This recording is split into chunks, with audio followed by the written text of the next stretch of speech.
Thank you, Deputy Cossack. I often think when I'm stood in here or sat in here, I often think of the Frame song, Star Star. There's a lyric in it that says, I don't understand these people who say the hill's too steep. Well, they talk and talk forever, but they just never climb. And the hill is steep. I mean, the targeted emissions reductions that we've put in front of us, that's as steep as a hill as anyone has ever faced. And this retrofit scheme is part of us climbing that hill.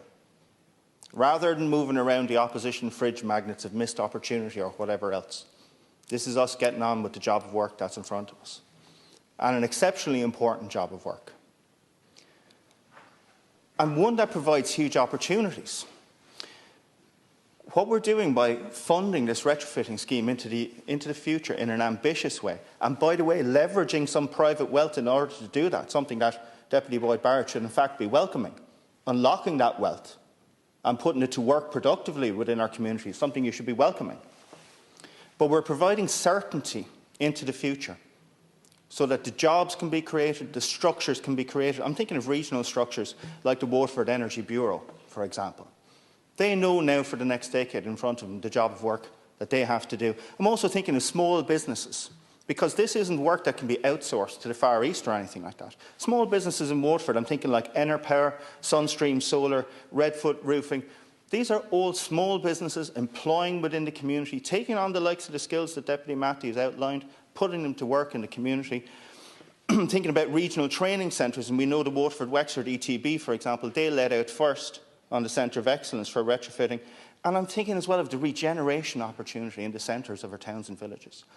Older building stock, I'm thinking in Waterford of places like Ballybricken or Mount Sion Avenue, where my mother grew up. Housing there dating back into the mid-1800s, and bringing that up to a modern standard.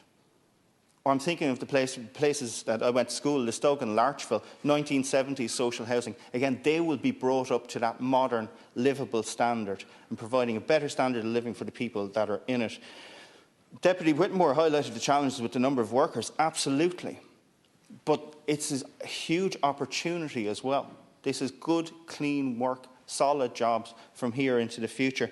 Even actually Minister O'Brien, when I was speaking with him at the Social Protection Committee yesterday, was raising the possible opportunity for people on CE schemes or people on the RSS scheme, for example, because not every one of these jobs needs to be carried out by a highly trained individual. Something like those 80% energy grants, that could be the attic insulation. And you can upskill a person to provide attic insulation in a short space of time. That's a good job. That's somebody who's maybe distanced from the labour market now, moving into that area. Deputy Ward was saying that this scheme will reach those who need it most last. That's patently untrue. And Deputy Bruton put paid to that. In point of fact, the Warmer Home Scheme and the expansion, that means that people who most need it, and it's going to be targeted at people who live in lower performing houses, they will get this retrofit scheme free of charge. And we know that there's a fuel poverty dividend in that for people who really are at the lowest end in terms of the socio-economic spectrum. There's a health dividend too. We know people who live within these communities, generally the housing stock is poorer performing. You walk through those areas on a still evening and you can feel it in the air. So both inside and outside of their homes, they're getting cleaner, more healthy environment for them to be in. And it is tiered. It provides for those people who can afford to pay for it out of their pocket, leveraging that private wealth, putting it to work. Also provides for full grants for people who can't afford it, and then has the stepping stones in between, the state-backed low-interest loans. That's extremely important. The 80% grants, for example, for people who might not be able to afford or might not be able to face into taking the full job on.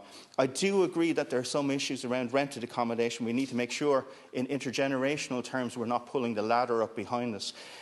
There is a commitment in the Housing for All programme to implement minimum BER standards where feasible. We need to follow up on that. We need to be ambitious in the timeline. But that concern to one side, this is hugely ambitious. It gives certainty to a sector to allow them to scale up with confidence. It makes local jobs. It capitalises on our own renewable energy resources. And I say this is Greens in government. This is us walking the walk. It's us delivering the manifesto that we put to people to deliver the type of climate action that we promise to people in a meaningful and ambitious way, and I very much welcome it.